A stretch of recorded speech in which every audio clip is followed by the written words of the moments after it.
Let's try it again. Oh, and we are live. Okay, the stream is live. Okay, dang, I gotta stop by and come back in.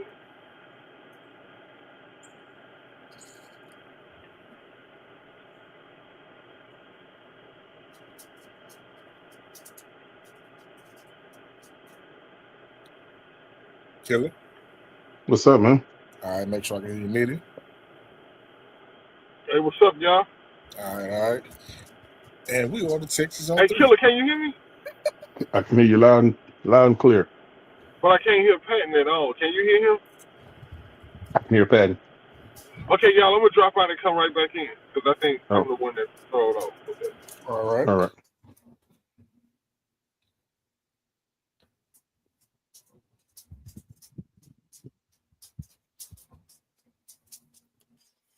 Man, so did you catch the Nick Caserio press conference?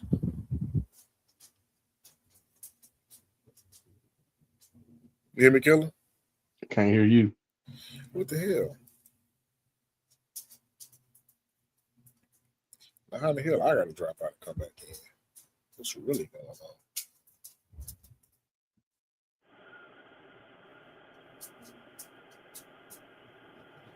Yo. Hey, Patton. Yeah. I still can't hear you for some reason, bro. What the hell? I'm gonna get it right though. Y'all know I ain't used to being out here, but see, I think Killer. Now watch Killer. I can hear you. See, I can hear you loud and clear. What's going on? Why I can't hear Patton, bro? Yo. Now I can hear you. What you did, bro? What you did, dog? I pressed the button. Your mic was muted. No, it wasn't. No. Oh, it was? Okay. Well, hey, man. I don't know if you did the intro and welcome everybody, but, man, welcome everybody. From me, Frank Nitty, personally, man, the Texans on 3, doing a little remote show, you know what I'm saying? It's going down, though, man, for everybody that's out there. I can't see the Patton going to be handling pretty much the dashboard today, so he'll know about all the chats and everybody. But shout out to everybody in the bull ring, though, man. Mr. Lee, Texans on 3. Already? Hey, what you want to start with, Patton? Man, so the interview with Nick, bro, and his 2 companions. Nick and the crew. Killer, you good? Yeah, I can hear you. All right. So. Yeah, I just can't hear Patton, man. He done dropped back out again. I don't know what it is, but it's probably me, y'all. I can hear you. Yeah, and I can hear you loud and clear, too. And a few minutes ago, I could hear Patton, but all of a sudden, my stuff ain't acting right. Hold on, let me see if it's just this right quick, though. It could be.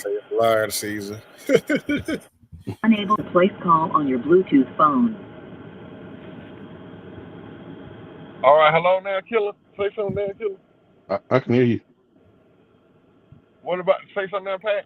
Yo. I'm going to be right back. I can't wait till we get to actual, like, a live studio. There you go again, man. You can't hear me now? Can't hear you. That is fucking crazy. How we spending the beginning part of the show with audio issues? This is so ghetto. I think Caserio. Hey, Brandon, Brandon, can you hear me? Let me know if you can hear me, Brandon. Mr. Lee, let me know if y'all can hear me.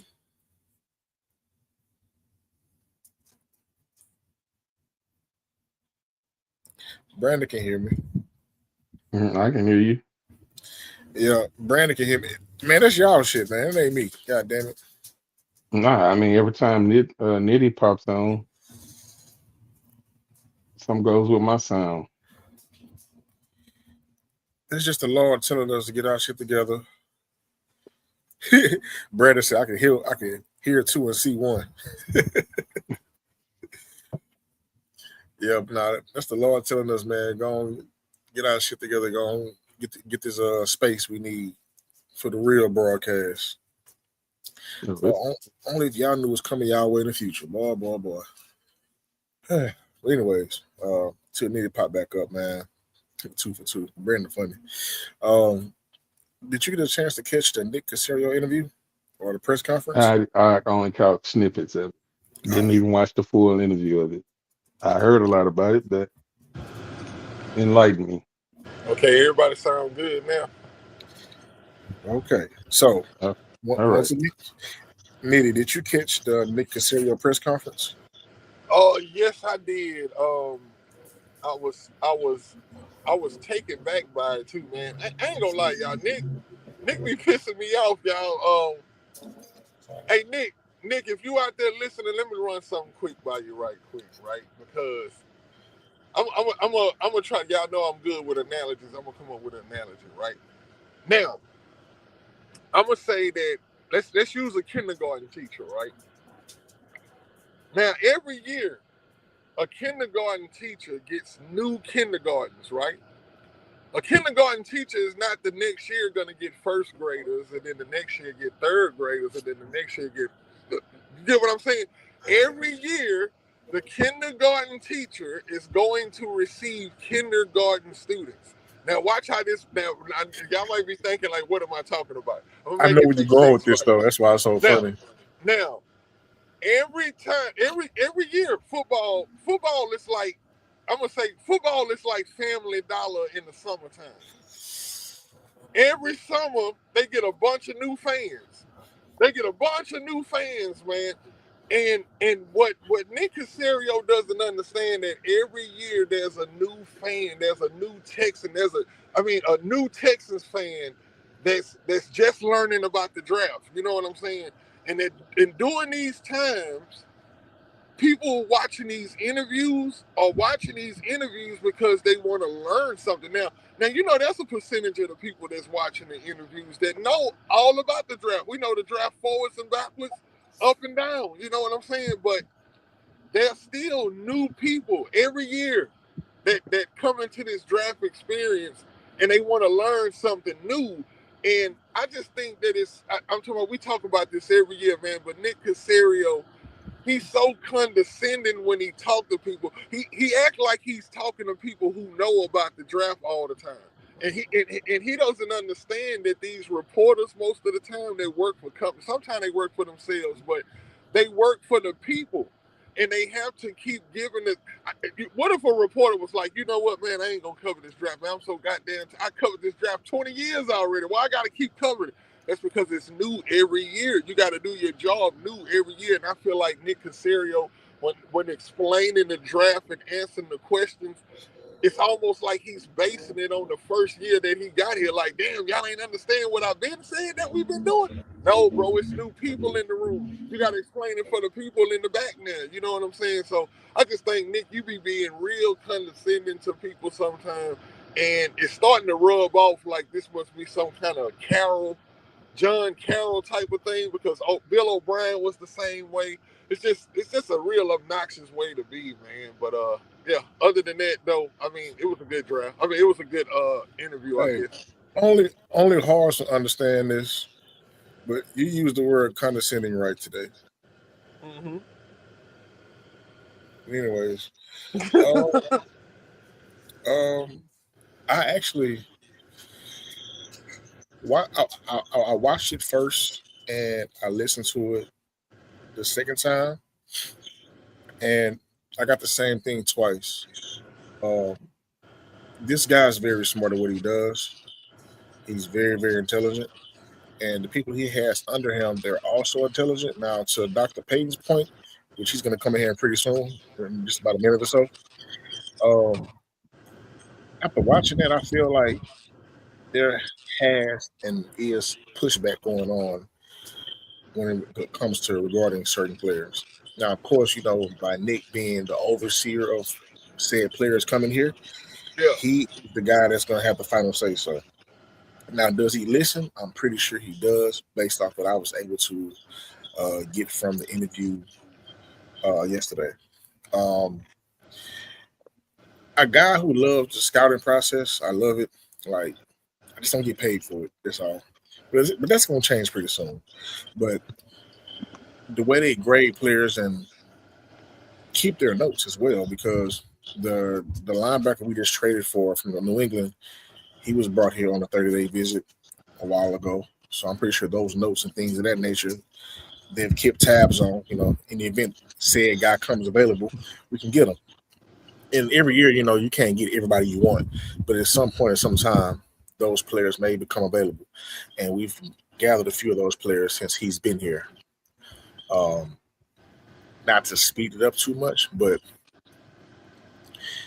I enjoyed how Nick is kind of playing into the whole thing of, hey, look here, we might not draft on day one, we might trade back, and if we do, I normally get said words towards my direction.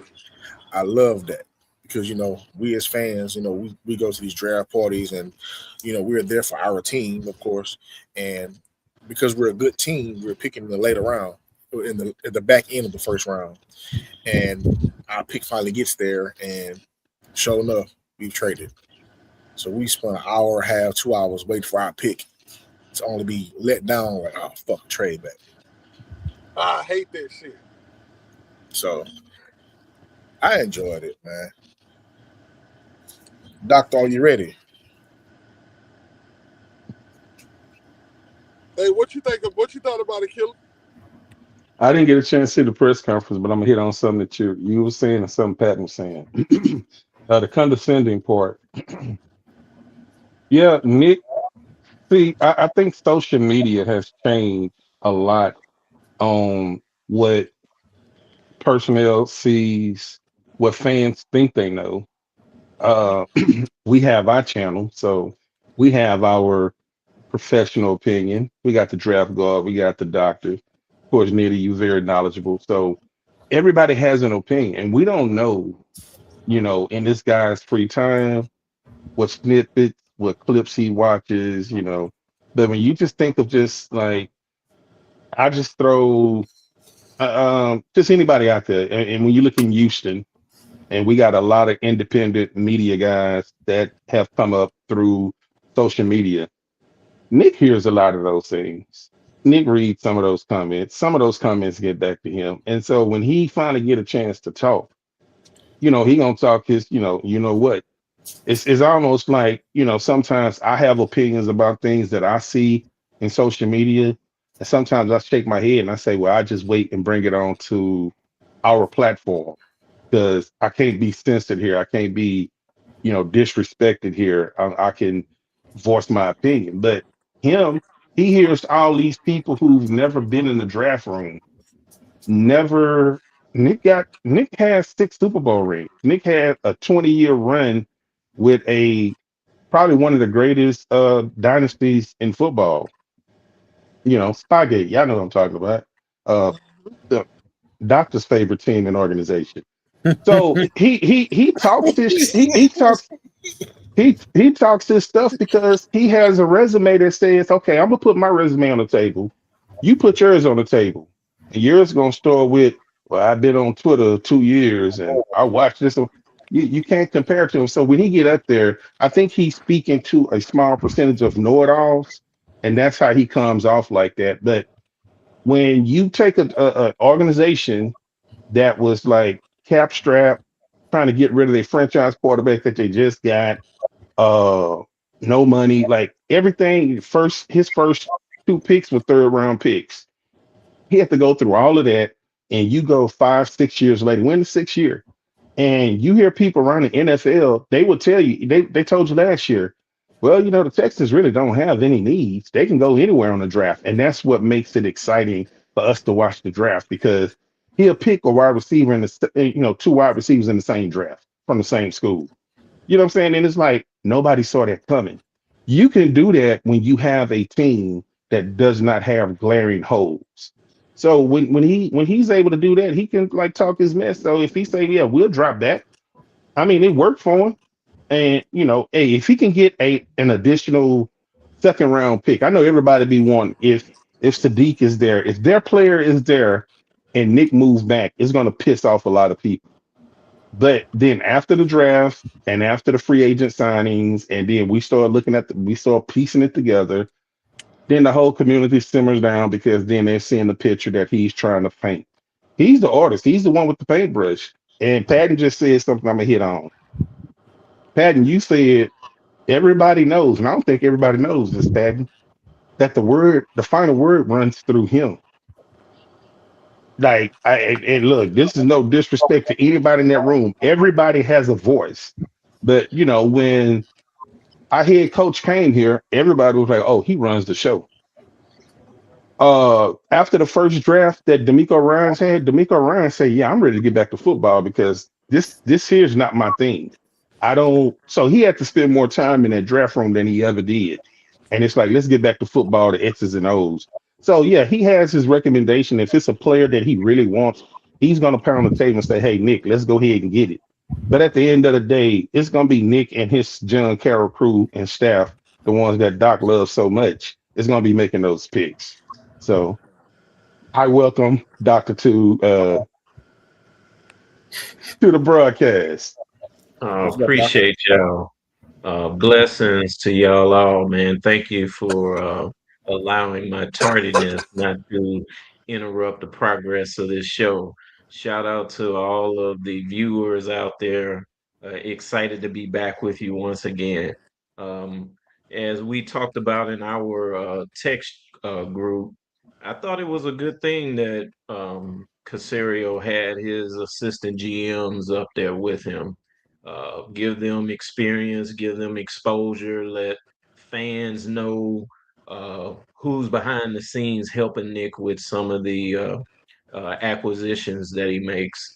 I think many that follow the team closely knew about James Lippert. Chris Blanco has risen.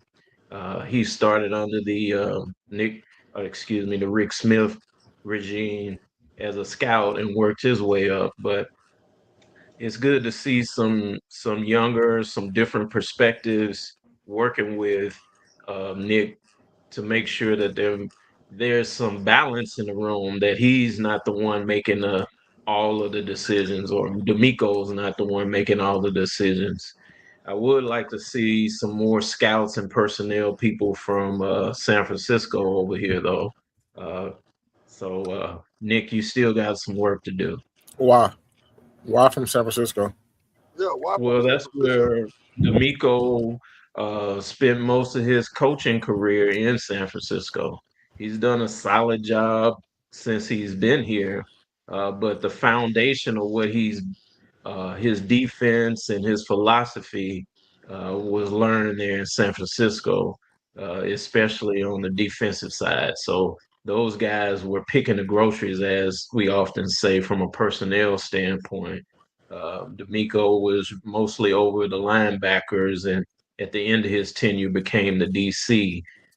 And John Lynch had a strong front office there over the last decade. The only pushback I have for you with that in regards is only for the offensive side of the ball. With defense, I feel like Casario picks the players. I do feel like D'Amico has say so on said player or players when it comes to that side of the ball. But with the offense, my pushback is our offense, which we still don't really know what the hell what it is, honestly, truthfully. And San Fran has this system in place. They have a foundational system in place that has been revamped and constantly getting revamped every year. And I hate to say it, but like they are the Texans when we had Kubiak on steroids. Like I don't feel like Brock Purdy can go anywhere else and be Brock Purdy. Of course, you got Christian McCaffrey, who is who he is, George Kittle, who is who he is, and now you're about to get an older version of Andre Johnson and Mike Evans over there in that offense. Hey, Patton, is Brock Purdy? Is he T.J. Yates on steroids? That's what I think. Potentially. I Yeah, think that's he a is good. like I think he's Potentially. pretty much what T.J. Yates was. Yeah, I Yeah, mean, you yeah, can't knock the system. You know what I'm saying? You don't knock the system. Like it work. If it works, it works. Don't. What's the old folks saying? If it ain't broke, don't fix it. So Mhm. I mean, you got. Let's be real. If you take Brock Purdy and put him in Jacksonville, is he the same guy? maybe because of their head coach and how he calls plays. But I mean, Mike Evans is a stud. But within this offense, if he has anything left in the tank worth a damn, he's going to put up some goddamn historic numbers. I mean, when healthy, George Kittle is a threat. He's a problem. When Christian McCaffrey was hurting out, anybody they line up back there was productive. So I mean, it's really a testament to Kyle keeping the same thing, but making it more relevant and revamping. The same thing Sean McVay has done with adding the multiple tight ends, a lot of moving in within his offense. Like it's phenomenal. But that's my only pushback, though. I mean, because clearly we're not running that offense or that type of offense anymore anyway. Or like I said, we don't know what the hell they're running. Whether it's Rams one day, Patriots the next. I think what Doc was saying is that mostly on the defensive side of the ball, right? Like basically, I think you're saying like from a scouting personnel, right, Doc? Yeah, I mean, Like Going on, Terry? to get the players that D'Amico would like. Now let's contrast it like What's this. good, brother? Now since D'Amico's been here, right? The defense has been excelling. The defense has been doing great if you look at it, right? And if you wanted to pull anything from San Fran, what you got your Al Shire, you had Jimmy Ward, which we don't have Jimmy Ward no more.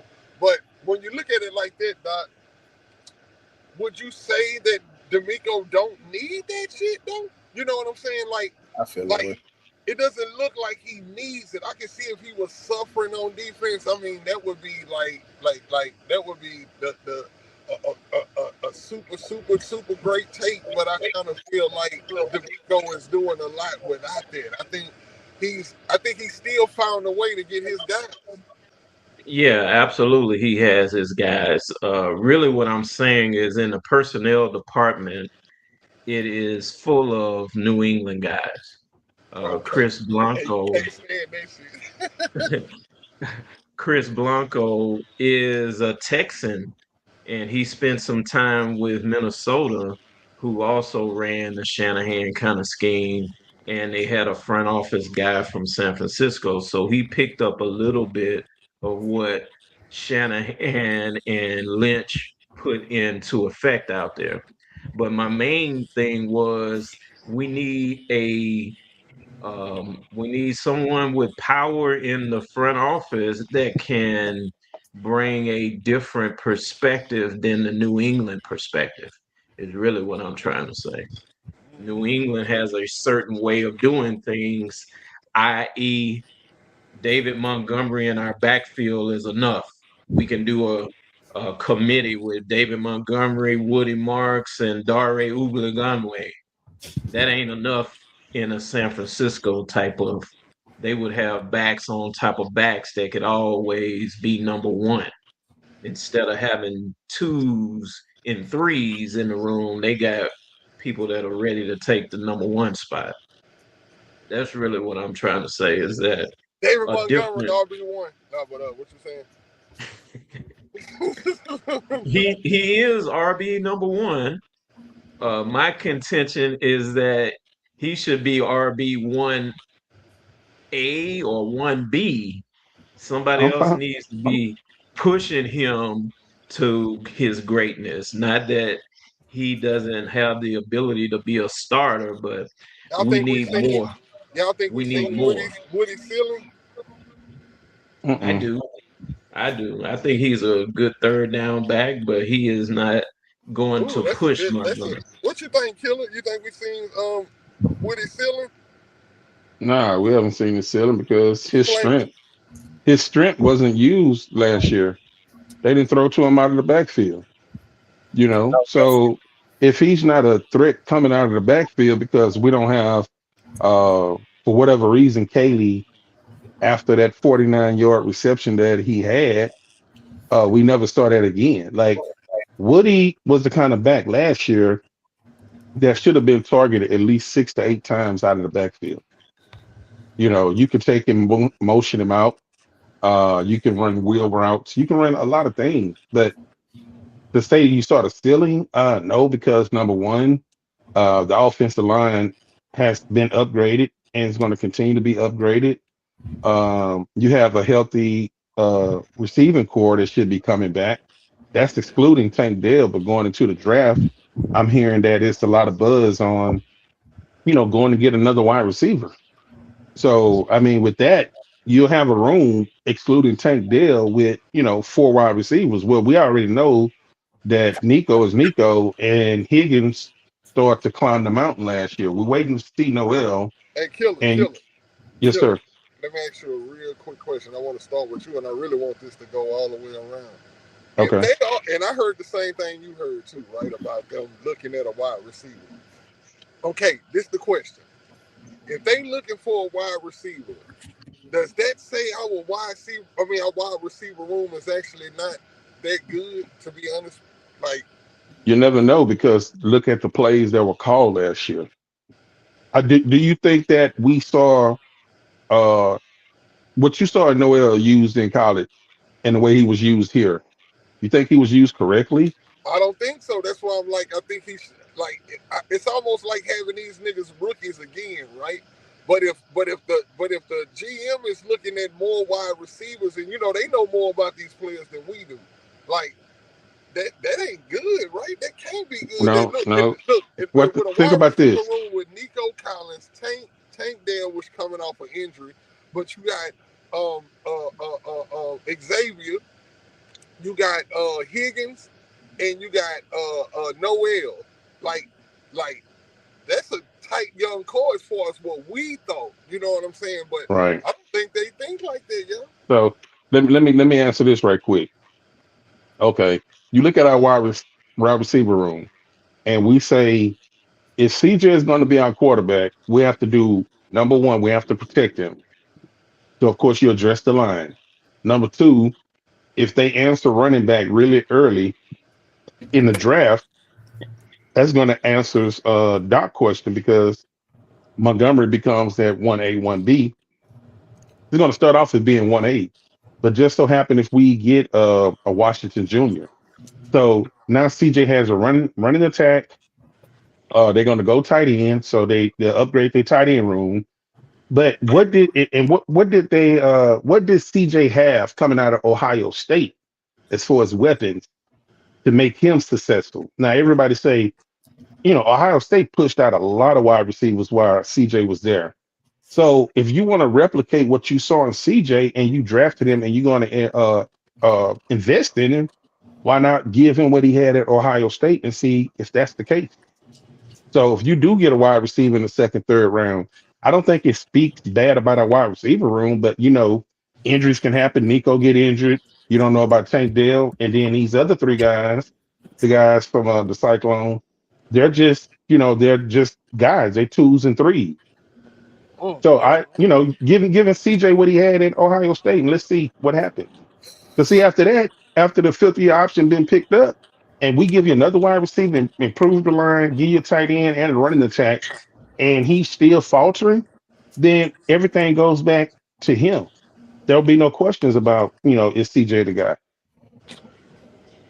Well, the reason why there's been so much conversation, and I'm blaming this on John Hickman. Shout out to John Hickman from Locked On Texans. He feels like that 12 won't be here much longer. When 12 realized I should be getting paid more, and hey, we just paid Will, and hoping he plays or hope he gets his mind together. We just paid Will and CJ. There isn't much money left on the table now. I feel like my refute to that. Um, Will contract will be more than CJ's contract, and the reason why I said it is because Will is more of an impact on the team than CJ does currently. Can CJ reach that potential? Maybe, hopefully, but if let's throw a deal out there, right? Let's say Will gets 3 years or 4 years or 5 years for however much. Let's just say 5 years, 200 million, right? Just throw the number out there. And CJ gets 3 years, 127. I know the math is off, but somehow CJ taking a less money than Will will leave money on the table for 12 to resign and get his payday or well deserved raise, should I say. However, if healthy, because 12 If always has healthy, if healthy, that's the reason why the deal he got was the deal he got because he's not as healthy as always.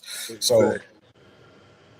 there are some teams out there, i.e., the Raiders, that will pay him Jamar Chase money to come over there and be part of that shit show.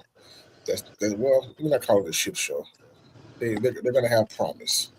I feel like Clinton's gonna get their team together. A lot of people are sleeping on Mendoza. He's gonna be the perfect person in that system that Clinton's gonna throw out there. But anyways, as far as the Texans go, yes, um, it makes sense to add another receiver only for the simple fact that you want to give. At the end of the day, you want to say we did all we could for you. We did the best we could. We got this person, we got that person. We did this, we did that. Like it's damn near like the James Harden effect. Hey, you want Dwight Howard? I'm gonna go get Dwight Howard. Hey, you want Chris Paul? I'm gonna go get Chris Paul. Hey, you want Russell Westbrook? I'm gonna go get Russell Westbrook. Hey, you want the head coach fired? I'm gonna fire the head coach. Like I'm steady giving you what it is you want, and you're not giving me what I ask you for. So that's what's gonna come down to at some point with this guy.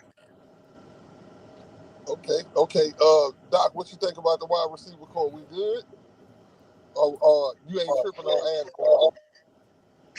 I am not tripping on adding one. I am all for addressing the offense. I have said on our last couple of shows, F them picks.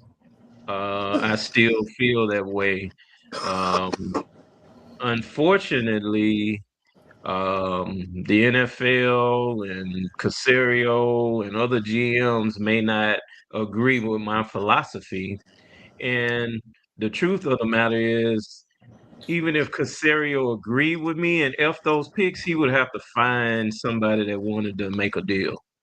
The way I look at the draft, I've run a bunch of mock drafts, and I know Patton has as well. Maybe you two have. Um, it is really difficult to move up because there are some Oh, good players in the top 10, good players in the middle round, and then back where we're picking at the back half is a bunch of players grouped together that fall between 20 and 40. It's just they all bunched up there. So I really want to say F those picks, and I want to go up for Love or Sadiq.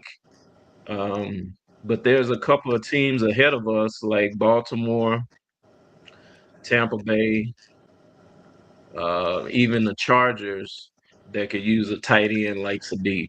So Carolina. In Carolina, yeah, my oh mock Carolina, drafts, like as far as mock drafts go, hey, shout out to Terry. He's in the bull ring. Uh, I'm not doing my mock draft today.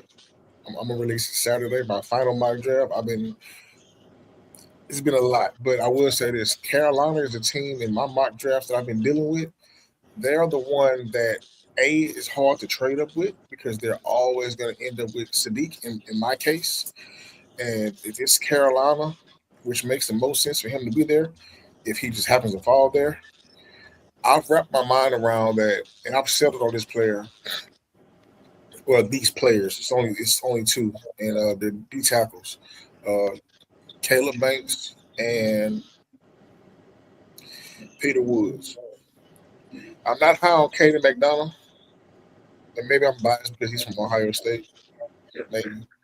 But yeah, I am. yeah. I like looking for. Well, I'll be ready The way to. you feel about the Lakers, how I feel about Ohio State, Doctor. So I will be ready to release my draft when you guys say it's okay. I have one ready, but you let me know and I'll release it because I don't know if I can wait till the weekend or next week. okay, well, Uh, because next week, so we got to get it out. If you would right. like to, if you want to do yours today, right now, by all means, go ahead. I'm going to release my one and only one for Saturday. I used to do a bunch of them back in the day, but now it's like I Yeah, got to I live just do one, to the man. I game. just do one. Yeah. I do have a graphic. Should I send it to you? Let me take a picture that way whoever's controlling it, I can send it to them to give Uh, the audience yeah, a if you you don't know how to do that, Patton, Learn it on the go. it's actually pretty easy. It'll be where the share screen thing is. It'll ask you what you want to share to present. specifically, and then you can just put that you want to but that's after he's seen you the picture though. But while he's sending you that though, I got one more question about the wide receivers though, y'all. Yeah, I'm ready for it. Okay, what type of wide receiver do we get? Like if you look at what we got, what type of like if we add a wide receiver, what type of wide receiver you think this wide receiver needs to be, or you think they don't even need to be worried about what type, they just need a wide receiver. I think that Casario has built a solid wide receiver group. They have diversity in the group. They have all of the positions addressed. But because they're an injury prone group, you always have to add to that group. Our last 3 years of playoffs in a row, we have not had a healthy group of wide receivers for CJ. And people say that's an excuse, but it is fact. Nico Collins missed the New England game.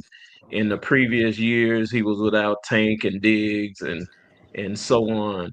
Not a legitimate threat at wide receiver for the playoffs. So at the very least, we need a group that is so stacked that we have a healthy group when we enter the playoffs season.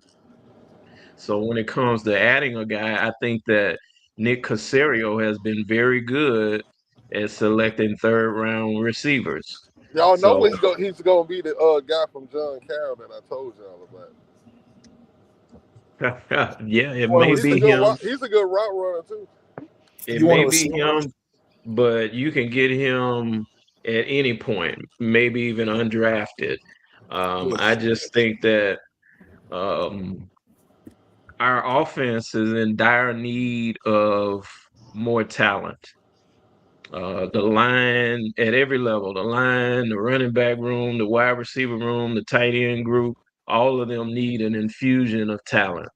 And um, unfortunately, when we get ready to talk about my mock draft and F those picks, I was not able to trade up to get one of those weapons because It's hard uh, to. I don't see the weapons being available. And so that was why really Cal and I talked a few weeks ago about maybe even trading for a disgruntled player like Marvin Harrison Jr. I'd be willing to trade pick 28 for Marvin Harrison right now. So I would. um, I would. So I'm all for adding talent, especially offense. Our defense is ready to play right now. We don't need any additions to the defense right now. Everything else would be establishing more depth and resetting the roster for the future. One of the assistant GMs, Chris Blanco, mentioned that his personal philosophy is building through the trenches. I don't know that Casario has been doing so in the draft, but building through the trenches is always proved to be a successful path for good organizations. And so I think that's why a lot of Texans fans are like, let's get a DT right now to put a strength on top of a strength. Hmm. Okay, okay. I got a receiver for y'all. If y'all just really want a receiver. I got one too. I was looking him up, but go ahead with yours. Oh, my guy's not available right now. My guy's still in college, but he will be available next year. Oh look. Draft guard activated I'm Draft just, guard. I'm in the just saying, future. if you really want a receiver, We're gonna have to get you a crystal ball. oh, this is slam dunk. Um, Ryan Williams, you, Alabama.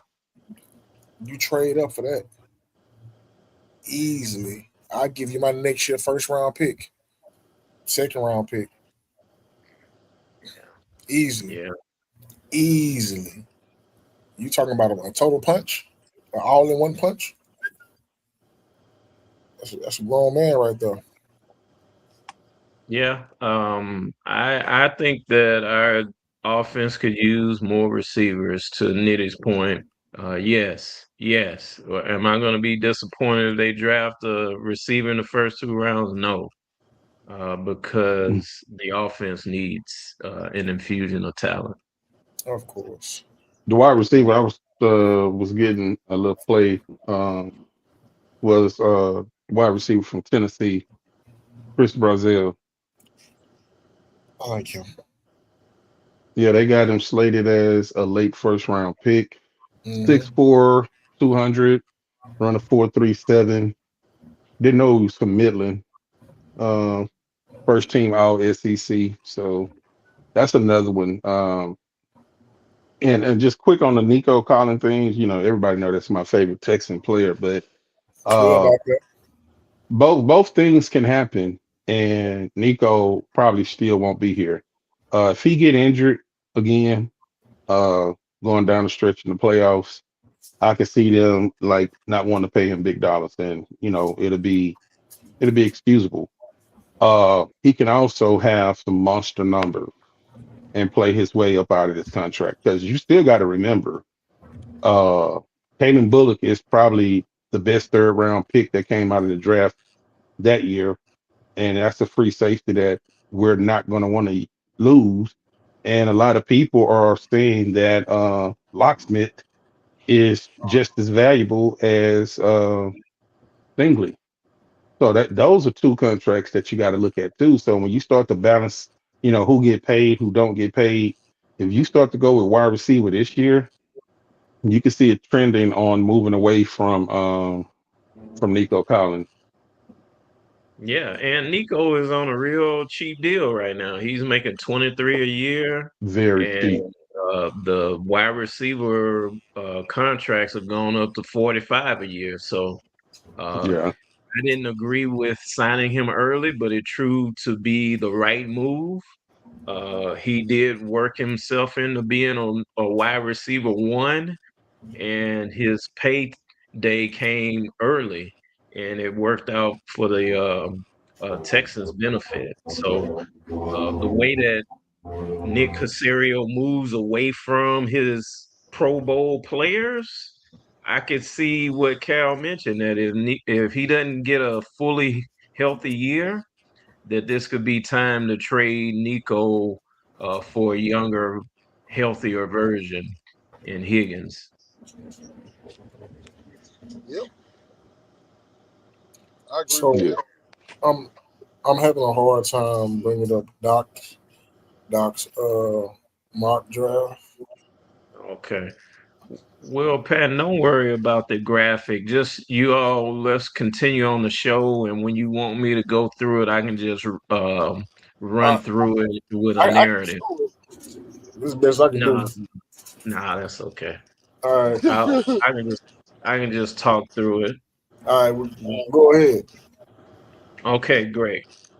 Well, viewers, as I mentioned earlier, my latest mock, I've always been for trading those picks and even sacrificing two or three of those five top picks that we have in the top 110 to get an impact player on offense. But I see those players um, as Jeremiah Love, who's predicted now to go in the top five of the draft. I wouldn't trade up that high. Um, Kenyon Sadiq. Um, there's mocks with him going as high as 12 in a trade with San Diego, excuse me, the LA Chargers, trading up with the Cowboys. So I don't think we can get up into the draft. I don't think we're going to find a trade partner to trade up for one of those two players. So I decided just to stick and pick versus dropping down. And so at 28 in my latest mock, I did have a offensive tackle falling to me, uh, Lumu, which is a left tackle from Utah. This young man is still pretty young. I think he's 20, 21. Been a starter his whole time at Utah and plays left tackle, but probably would be a better fit for us at left guard. And with his age, would be a developmental player at a couple positions behind um, Wyatt Teller as he comes in as the starter at left guard. And Lumu, excuse me, is having a tough time saying that, could also be one of your bookend tackles if indeed Blake Fisher doesn't develop into a starter. Then you can move on easily from him, and Lumu can be your left or right tackle of the future, along with Ursary. In the second round, I had I'm not going to say a local guy, but a Texas guy, Lee Hunter, excuse me, available at 38, which is a big defensive tackle, has the size and swarm mentality. He's a mean, nasty kind of football player that would fit. I don't think he is a immediate impact player, but he would come in and be a part of this elite defense as a rotational player and could eventually be um, your leading defensive tackle to go along with Will Anderson and Daniil Hunter. And the second pick in the second round at 59, surprisingly, we had the running back from Notre Dame, Jadarian Price, was available. So I leapt at him and put that card in so we could have that 1B uh, to our guy, David Montgomery. And you all heard me say our guy. He's our guy and my guy if he has a running mate. In my opinion, Woody is more of a third down back, a good solid RB3, and he doesn't have the um, quite the ability to push David Montgomery for the RB1. So that's why I would be really excited to get Price there in the second round. And I stopped in the third round.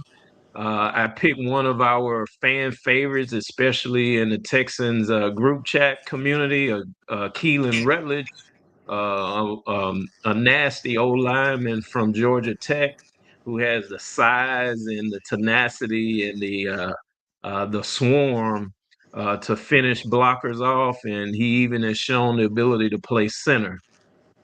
So he can play up and down the interior O line. And I would say, if not in year one, year two, he's going to be a starter somewhere on that interior. And I would love for him to be one of my foundational pieces going forward for this O line and whatever scheme we decide to move forward with. And so I'll just leave it there. So 4 players with our first 3 rounds of draft picks in the first 2 days. I Wasn't missed able to that move. fourth player. The 4th player was Keelan Rutledge from Georgia Mm, Tech, interior O lineman. that's a nice draft that you got. So let me recap. We get Caleb Lumu at 28, Lee Hunter at 38, Jadarian Price at 59, and Keelan Rutledge at 69. Hey, everything after that, whatever Nick draft, I'm okay with it. Yeah, and I was able to stick and pick because of the way the draft was unfolding. A run on tackles. The Monroe Freeland jumped up in the draft, and Peter Woods went early, so that helped me out in pushing Lumu, who is in some mock drafts been a top 20 pick. So he fell to us at 28, and that type of talent. I thought it was a good selection since if we dropped down, we still could have got the tackle Max from Arizona State, who I love as well. I like him Uh, too. but I just decided to stick and pick with a younger guy, more proven that can play left tackle because we know with a good selection last year. Ursary, he is had a really good first year at left tackle, but has right tackle ability. Okay, so Doc, all together those are 4 players, right? Yes, sir. 4 players. Okay, and that's like with trading picks and moving around and all of that, right? No trading. These are the picks that the Texans own as we speak. The Texans have 5 picks in the top 110 picks. And Oh, so so you still have some more to go. yeah, this was just the first 3 rounds. I Oh, okay, stopped there. okay, So they okay. pick again after pick 69. They don't pick again until pick 106, I believe. That's in the 4th round. Hmm. Okay, okay. And if you all would like, I have the draft order here. I can look up and tell you what all the Texans have. I think they have a total of 9 picks right Mhm. now.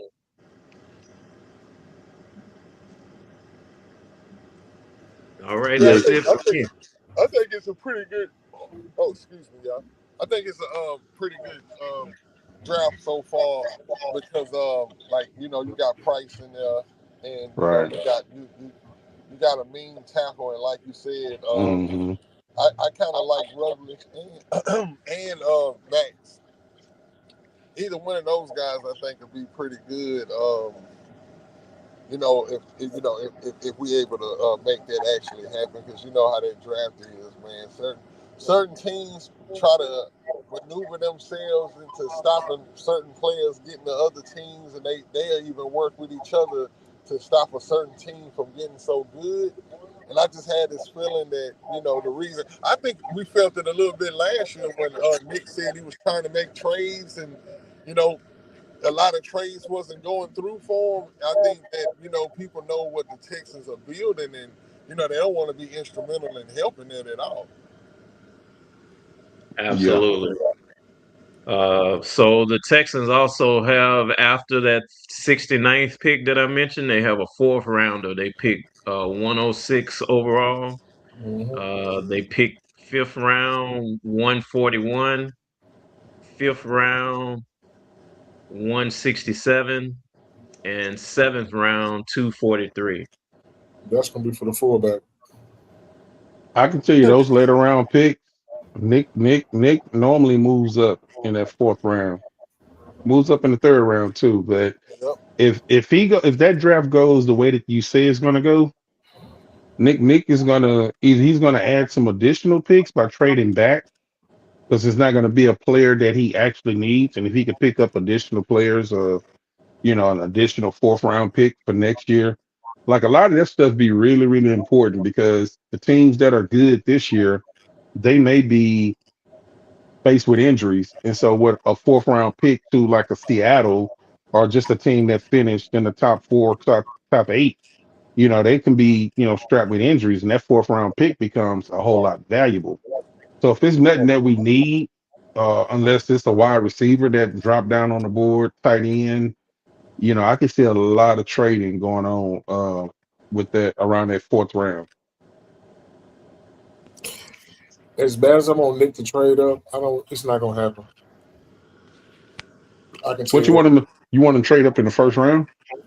I mean, ideally, I would love to add Kenyon Sadiq to this team. I feel like instead of adding a receiver, you can add him, and Sadiq would be the replacement for us adding a receiver. This is not a strong receiver draft. It's just not. Next year is when all the divas come out. That's where all the superstars and the studs come out next year. But there are some quality receivers in this draft. But instead of adding a receiver, the best receiver to add it would be a tight end. Now this is a good draft for tight ends. This is a way. Last year was a good draft for tight ends. This year is a better draft for tight ends because you can get a guy from the 1st round all the way to, let's just say, the 6th round. Because I doubt any of these guys last until then. Like there's an opportunity to add any type of tight end you would like. Whether you want a guy that's a mauler, that in the run game, or you want a guy that's purely pass catching, or you want a guy that can do a little bit of both. You know what I'm saying? Mm-hmm. Is which is why I'm okay. Like doing my drafts, it's impossible to trade up without giving up substantial value in the future years to get said player. Which is why I've landed on either we're going to trade back or we're going to take the best player available. And knowing Nick and how he's been doing the past 2 years, I'm not paying nobody that first round, that 50 option. I'm only doing it once, well, really twice with CJ and no, I'm sorry, Stingley, CJ, and Will. So it's 3 times he's done so. I don't see him doing it this year. Excuse me. So Yeah, but those were top 10 picks as well. So you better be paying yeah, or you'll be out of a job. so you get what I'm saying. Um, So like, we're in the back end of the draft where it's going to take a team like uh, I'm looking at it right now. The Jets, a team like the Jets, the Cardinals, maybe even Miami, that's feeling a little froggy or feeling good about themselves or have talked themselves into the QB from Alabama. They want to trade up to the 28th spot. And we know we're not going to ask for much. You know, hey, man, give us a second round pick or give us a third round pick or give us something for next year. But I believe, and believe you me, the receiver for this team in the event 12 decides to say, I'm out, do a contract disputes, is playing in college this year. Mark my words, Ryan Williams will be a Texan next year. You heard it here first. mm, I hope not. That means we picking too high. Oh no, you trading up for him. You trading up for him. You give up the king's ransom for him. Well, this the year we got extra draft capital, so that's why I'm You will saying have F next year as picks. well. And Well, we don't have any extra twos and threes next year. you will have it. And Nick, we trust. Hey, hey, doctor, that's your GM, pal. Yeah, yeah, we stuck with them, but I want to pause the show. That said it took us about 77 episodes for the draft god and I to agree on something. He wants Sadiq as well, and so Yeah, it's gonna storm we tomorrow, man. we Hey, on we on the same page. All hell gonna break loose tomorrow, man. Duct tape rope. Yeah, all I know is this draft here, when you got a team that's, I mean, you know, the way the Texans is set up right now, I just think that, you know, and you know, that's what Nick was trying to say. Nick saying that, you know, this draft is like they're gonna take best. We happen to be a team that's best player available at the moment, right? And I think that's I think he bluffing when he say that. I think that, you know what I'm saying, it's definitely not about. I think he's definitely has in mind players that we need. I mean, we know we need a tackle. You know, we need a running back. But you know, I don't know how big the priority is with him. I mean, Nick is pretty. Nick, put it like this: Nick is slick. You know what I'm saying? Nick is pretty slick in his approach, and sometimes even us as fans have no idea what he's gonna do. And I mean, I have no idea. But if I had to say who I wanted to take in the first round. Because I don't normally do a mock draft. I just say who I think that we ought to take in the first round. I think that we will pick. I don't think we trade out of that first round, and I think it's going to be a player that's going to drop. But or if anything, we move up, and it won't be for a running back. Sorry about that, Doc. I don't think it'll be for a running back. I think if we move up, it probably would be for the tight end. So that's a good thing Hey, too. my mama say offensive line, bro. Offensive line in the first round. That's what she say. I mean, yeah. if you stay there, if you stay at 28, then yes, you take the best offensive line available at that time, and That's I'll what be she happy say. with that. I go to sleep happy that night. I'll be like, okay, or trade up and get the best offensive lineman. I just think we need. like we get like just say we I don't know, I don't really know the class, like I ain't even from the front, man. Y'all know I've been dealing with some other stuff though, but one thing I will say, if we pull one of the top three studs at offensive line, it's especially at, at maybe tackle or guard, man, I think that it automatically sets this line up for success. I think that's all it's missing. It's needing that rookie that Ursary can say, "Hey, man, I came in last year, man, and look at what I did." And you looked at it to come in and do this and show him the ropes and all of that stuff, bro. I think that's what all this line needs. And then you get your running back, and then David Montgomery has his 1,300 yard season. Let me ask you something. The only way that I think Nick moves up is it has to be a play. Like, let me ask you something. We all agree that this is pretty much a Super Bowl roster. Like, we can look at Yep. this roster and say it's, if you want to say it's top 10, top five, wherever you want to put it, you're going to put it in the top 10. Probably the best secondary, best ends. You know, formidable wide receiver room. Question marks, but for the most part, overall, I think the only way Nick moves up in the first round, it has to be a difference maker on offense. That's the only way that he moves up, because offense was the weakness last year, and I can see what y'all was saying. Sadiq, other tight ends like Eli Stowers, and then later on, I'm hearing a lot about Oscar Depth. So even if you can move up and get Sadiq, that's to me a move up in the first round. It'll be for him or possibly a running back, but I don't think Price is somebody you have to move up for, because I think when it all settles, he's going to be there in the second round. So I don't think he'll move up for. It'd have to be a lineman that like really really dropped, that was slated to go mid rounds, like mid 15, between 12 and 18, and he's still there. Then yeah, he'll probably like, okay, I'll move up two spots to go get him. But I think it has to be an offensive difference maker, a weapon, an instant weapon for CJ.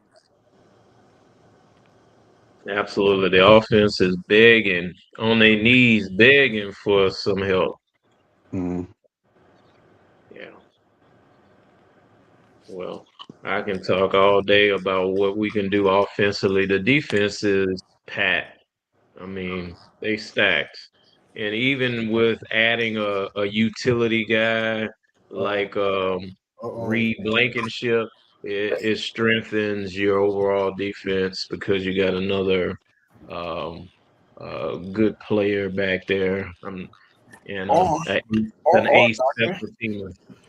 or you can add your boy. You've been calling the teamer since the beginning of the goddamn season, and Rodriguez. Yeah, Rodriguez. Yeah, I mean, he's gonna be. I think he's gonna have a long NFL career, but a special team stalwart. Oh, Um, but I believe he will get drafted now in the second round because he had an excellent combine. I hey, just That's just my vision for Rodriguez. I like his cousin over in Detroit better than him. I like Malcolm Rodriguez better. oh God, look, fellas, we we've approached the hour mark. Uh, in closing, we know Doctor don't think Rodriguez is a stalwart. Well, he think he's a stalwart from special teams. Anything you would like to add to this before we get up out of here? I just want to say, man, that the draft is coming 8 days away now, and these days are going. It's gonna seem like it's gonna be tomorrow, so y'all might as well get ready. It's gonna be a lot of draft talk and a lot of stuff going on, and just look forward to that night, man. I'm excited. I know that we're gonna get a good player. I know, and I really do think it's gonna be an offensive lineman. And I think that you do that just for not only not only competence to the team, and not only competence to the fans, but I think competence to the whole world that, hey, because the whole world know that we need an offensive lineman, and sometimes when you pick what's the elephant in the room, it's like, okay, everybody be like, okay, well they not as crazy as we think over there. You know what I'm saying? These guys are actually got some competence over there on Kirby, as Larry and Stafford would say. But yeah, man, I'm just excited about the draft, man. Want to give a shout out to my wife, man, and hey, we just gonna keep on doing our thing, man. I appreciate y'all guys, man. It's been a great show, and shout out to Bull Ring too, man. I can't give y'all individual shout outs, but man, appreciate all of y'all over there, man, and everybody that commented and everything, man. Believe me, we will. I will be back at the setup soon, so we'll do it like we always do it. But I'm gonna go ahead and get up out of here, guys, man. So I'm gonna let y'all finish up. But I just want to say peace, love y'all, man, and we're gonna tap Hey, in. love you too, brother. All right, man. Rest. Good, man.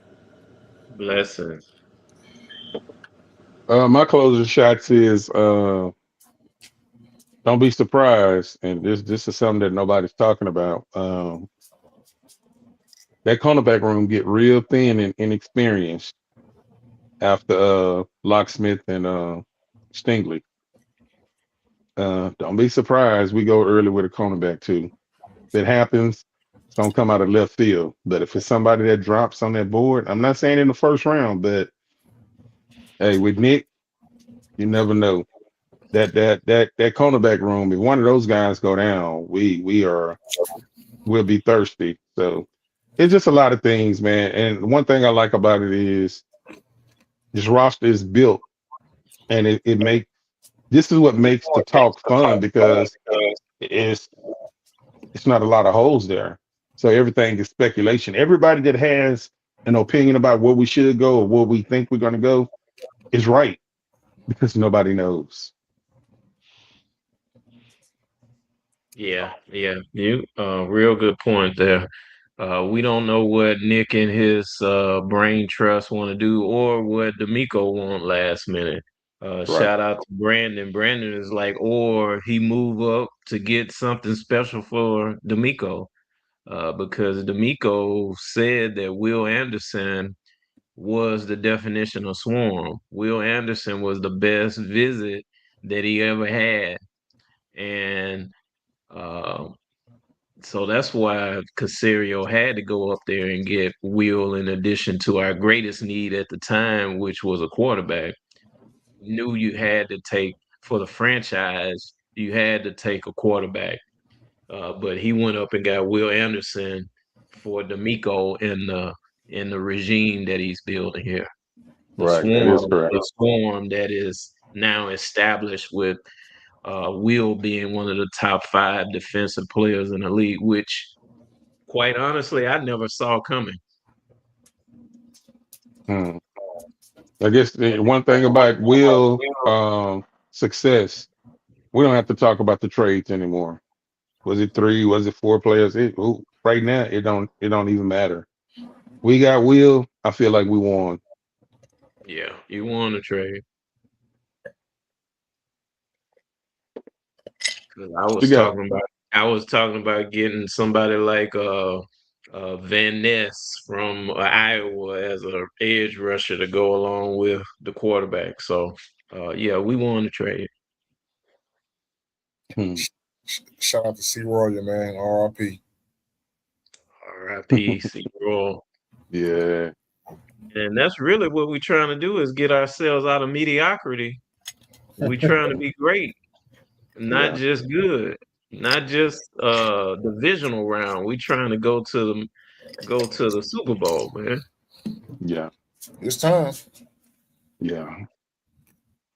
I'm not satisfied with just going. I mean, when you look at what Seattle did in 3 years, it can be done. Mm-hmm. Yeah, and that's another point. And you talked about rosters.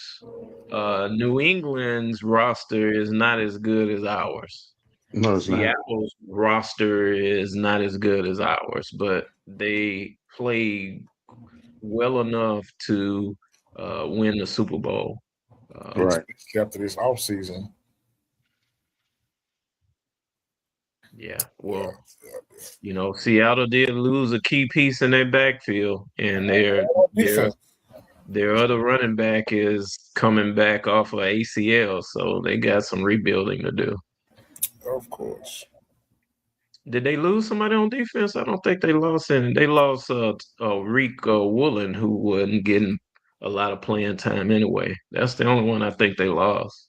Yeah. I think two DBs, corner and safety. Oh yeah, you're right. Kobe, what's the name? Kobe Brian, Bryant. Kobe Bryant. yeah.